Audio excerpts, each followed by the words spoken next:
شمشیر بے نیام حضرت خالد بن ولید part number 86 اپنا اسلامک اسٹوڈیو۔ میں نے دیکھا ہے کہ دجلہ اور فرات کے درمیانی علاقے میں ہم نے جن مسلمانوں کو آباد کر کے انہیں اپنا غلام بنا رکھا تھا اور جنہیں ہم کیڑے مکوڑوں سے بڑھ کر کچھ نہیں سمجھتے تھے، وہی مدینہ والوں کا بازو بن گئے ہیں اور ہمارا لشکر ان کے آگے بھاگا بھاگا پھر رہا ہے۔ یہ عقیدے کی طاقت ہے۔ ملکہ فارس طبیب نے کہا۔ ناظرین، بوڑھے طبیب نے کہا، ایک بات کہوں گا جو شاید تمہیں اچھی نہ لگے۔ مسلمانوں کا عقیدہ یہ ہے کہ بادشاہی صرف اللہ کی ہے اور بندے اس کے حکم کے پابند ہیں، اور وہ کہتے ہیں کہ اس اللہ کے سوا کوئی معبود نہیں۔ کیا تم اس راز کو سمجھی ہو ملکہ کسریٰ؟ نہیں بزرگ طبیب، ملکہ نے جواب دیا، میں نہیں سمجھ سکی۔ بادشاہی تو ایک خاندان اور اس کے ایک فرد کی ہوتی ہے، اس کا انجام تم دیکھ رہی ہو ملکہ کسریٰ۔ طبیب نے کہا، آج وہ ایک انسان جو اپنے آپ کو انسانوں کا شہنشاہ سمجھتا ہے، بے بس اور مجبور اندر پڑا ہے اور اپنی بادشاہی کو بچا نہیں سکتا۔ اس کا لشکر پسپا ہوتا چلا آ رہا ہے۔ ان سپاہیوں کو کیا پڑی ہے کہ وہ ایک خاندان اور ایک انسان کی شہنشاہی کی خاطر اپنی جانیں، وہ جو ہزاروں کی تعداد میں مر رہے ہیں، وہ بھاگتے ہوئے مر رہے ہیں۔ وہ جب دیکھتے ہیں کہ مال غنیمت تو ہے ہی نہیں، پھر لڑیں کیوں؟ وہ تمہارے خزانے سے ماہانہ وصول کرنے کے لیے زندہ رہنا چاہتے ہیں۔ اور مسلمان طبیب نے کہا، مسلمان کسی ایک انسان کے آگے جواب دہ نہیں، وہ اللہ کی خوشنودی کے لیے لڑتے ہیں اور اپنے امیر کا حکم مانتے ہیں۔ یہی وجہ ہے کہ وہ اتنی کم تعداد میں بھی طوفان کی طرح بڑھے آ رہے ہیں۔ ملکہ فارس، عقیدہ اپنا اپنا اور مذہب اپنا اپنا ہوتا ہے۔ میں علم اور تجربے کی بات کرتا ہوں۔ جب ایک خاندان اور ایک انسان اپنے آپ کو شہنشاہ بنا لیتا اور انسانوں کو انسان سمجھنا چھوڑ دیتا ہے، تو ایک دن آتا ہے کہ وہ اپنے ساتھ اپنی فوج کو بھی اور اپنی رعایا کو بھی تباہی کے گڑھے میں پھینک دیتا ہے۔ میں نہیں سمجھ سکتی، ملکہ نے کہا، میں سمجھنا نہیں چاہتی، میں صرف یہ چاہتی ہوں کہ کسریٰ صحت یاب ہو جائیں۔ کچھ کرو بزرگ طبیب، کچھ کرو۔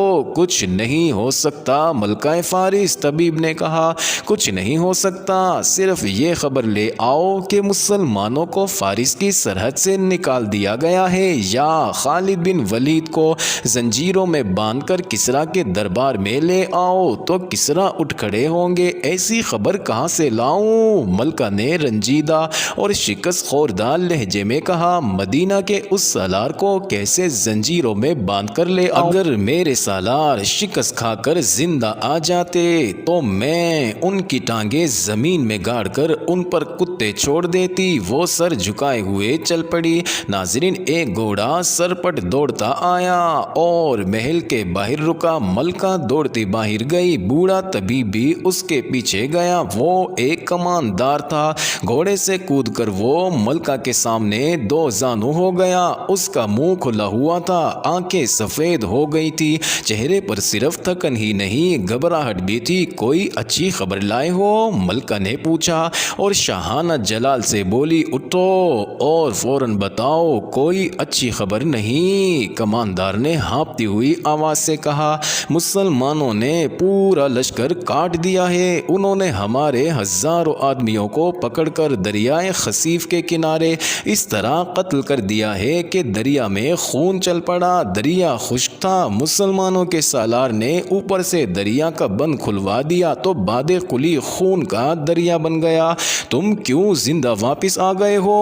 ملکہ نے غضبناک آواز میں پوچھا، کیا تم میرے ہاتھوں کٹنے کے لیے آئے ہو؟ میں اگلی جنگ لڑنے کے لیے زندہ آ گیا ہوں، کماندار نے جواب دیا۔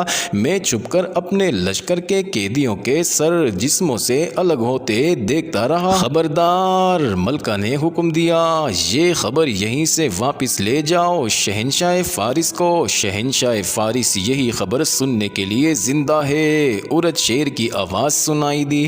ملکہ نے اور طبیب نے دیکھا، ارج شیر ایک ستون کے سہارے کھڑا تھا۔ دو بڑی حسین اور نوجوان لڑکیوں نے اس کے ہاتھ اپنے کندھوں پر رکھے ہوئے تھے۔ یہاں آؤ، اس نے کماندار کو حکم دیا۔ میں نے محسوس کر لیا تھا کوئی آیا ہے، کہو کیا خبر لائے ہو؟ کماندار نے ملکہ اور طبیب کی طرف دیکھا۔ ادھر دیکھو، ارج شیر نے گرج کر کہا۔ بولو۔ کماندار نے وہی خبر سنا دی جو وہ ملکہ کو سنا چکا تھا۔ ناظرین، کس طرح ارج شیر آگے کو جھک گیا۔ دونوں لڑکیوں نے اسے سہارا دیا۔ ملکہ نے لپک کر اس کا سر اوپر اٹھایا۔ بوڑھے طبیب نے اس کی نبض پر انگلیاں رکھی۔ ملکہ نے طبیب کی طرف دیکھا۔ طبیب نے مایوسی سے سر ہلایا۔ فارس کس طرح ارج شیر سے محروم ہو گیا ہے؟ طبیب نے کہا۔ ناظرین، محل میں ہڑبونگ مچ گئی۔ ارج شیر کی لاش اٹھا کر اس کے کمرے میں لے گئے جہاں اس نے کئی بار کہا تھا کہ عرب کے ان لٹیروں بدھوؤں کو فارس کی سرحد میں قدم رکھنے کی جرت کیسے ہوئی ہے۔ اس نے اسی کمرے میں ولید کے بیٹے خالد اور حارثہ کے بیٹے مثنہ کو زندہ یا مردہ لانے کا حکم دیا تھا۔ ناظرین، اپنے حکم کی تعمیل سے پہلے ہی اس کمرے میں اس کی لاش پڑی تھی۔ وہ شکستوں کے صدموں سے ہی مر گیا تھا۔ ملکہ نے حکم دیا کہ لڑنے والے لشکر تک کسریٰ کی موت کی خبر نہ پہنچنے دی جائے۔ اپنا اسلامک اسٹوڈیو کے معزز ناظرین، دوسری طرف مسلمانوں کے پڑاؤ میں ایک گھوڑا سرپٹ دوڑتا داخل ہوا۔ اس کا سوار چلا رہا تھا، کہاں ہے ولید کا بیٹا؟ گھڑ سوار بازو بلند کر کے لہراتا آ رہا تھا۔ باہر آ ابن ولید۔ خالد بڑی تیزی سے سامنے آئے۔ ابن ولید، سوار کہتا آ رہا تھا، تجھ پر اللہ کی رحمت ہو، تیری دہشت نے ارج شیر کی جان لے لی ہے۔ کیا تو پاگل ہو گیا ہے ابن حارثہ؟ خالد نے آگے بڑھ کر کہا۔ ناظرین، اب چلتے ہیں دوسری جانب۔ ان سے تنگ آئی ہوئی رعایا ان کا ساتھ دے گی جو باہر کے حملہ آور ہوں گے۔ میری عمر ابھی اتنی زیادہ نہیں کہ تجربے کی بنا پر بات کروں، لیکن میں محسوس کر رہا ہوں کہ آنے والا وقت فارس کے لیے اپنے ساتھ کیا لا رہا ہے۔ اب عبد المسیح کی عمر اتنی زیادہ ہو گئی تھی کہ کمر جھک گئی تھی، کندھے سکڑ گئے تھے، ریشہ ایسا کہ اس کا سر ہلتا اور ہاتھ کانپتے تھے۔ نوشیروان عادل کی دوسری نسل کا شہنشاہ شکست کے صدمے سے مر چکا تھا اور فارس کا زوال شروع ہو چکا تھا۔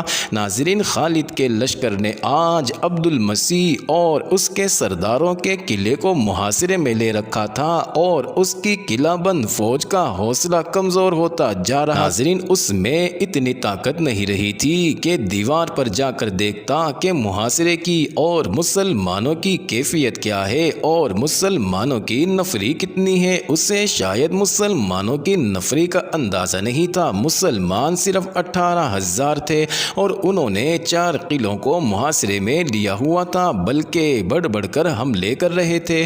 عبد المسیح اپنے محل میں گیا تو 2 پادری اس کے انتظار میں کھڑے تھے۔ کیا گرجے میں اپنی فتح اور دشمن کی تباہی کی دعائیں ہو رہی ہیں؟ عبد المسیح نے پادریوں سے پوچھا۔ ہو رہی ہیں، بڑے پادری نے جواب دیا۔